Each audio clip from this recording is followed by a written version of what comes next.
Xalq deputatlari Sirdaryo viloyat kengashining navbatdagi sessiyasi bo'lib o'tdi. Unda viloyatni ijtimoiy-iqtisodiy rivojlantirish, aholi bandligini ta'minlash, ta'lim muassasalarining yangi o'quv yiliga tayyorgarligi hamda mahalliy byudjetning qo'shimcha manbalaridan samarali foydalanish masalalari muhokama qilindi.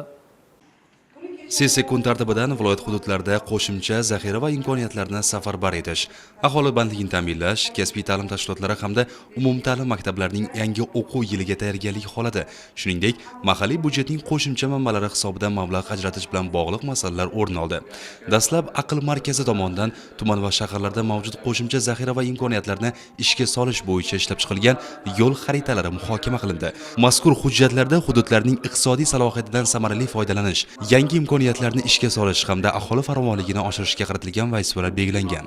Muhtaram Prezidentimizning topshiriqlari asosida har bitta viloyatga aql markazlari bugun har bitta viloyatning hududining ijtimoiy-iqtisodiy rivojlantirish dasturlarini ishlab chiqishda, yangi investitsiya loyihalarini ishlab chiqishda bevosita ishtirok qilishi bo'yicha topshiriq bo'lgan. Mana shu topshiriq asosida Sirdaryo viloyatiga Raqobat qo'mitasi huzuridagi Raqobat siyosati va iste'molchilik huquqlari tadqiqotlar markazi biriktirilgan. Mana shu tadqiqotlar markazi tomonidan bevosita Sirdaryo viloyatini ijtimoiy-iqtisodiy rivojlantirish dasturini ishlab chiqish doirasida bir qator ishlar amalga oshirildi.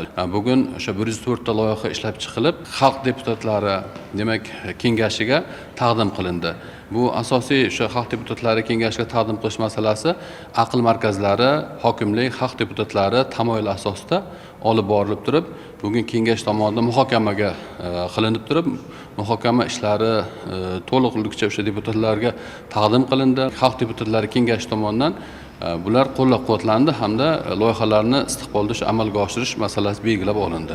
Shuningdek, viloyatda aholi bandligini ta'minlash borasida amalga oshirilgan ishlar hamda 2026-yil dasturining ijrosi yuzasidan viloyat kambag'allikni qisqartirish va bandlik boshqarmasi boshlig'ining hisoboti tinglandi. Mavjud muammolar, yangi ish o'rinlari yaratish va aholi daromadlarini oshirish bo'yicha amalga oshirilishi lozim bo'lgan vazifalar muhokama qilindi.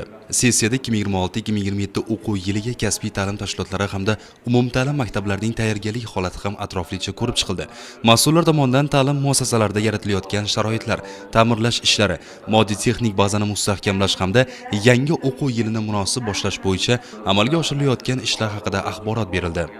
Muhokamalar yakunida kun tartibidagi masalalar yuzasidan tegishli qarorlar qabul qilinib, belgilangan vazifalarning ijrosini ta'minlash bo'yicha mas'ullarga aniq topshiriqlar berildi.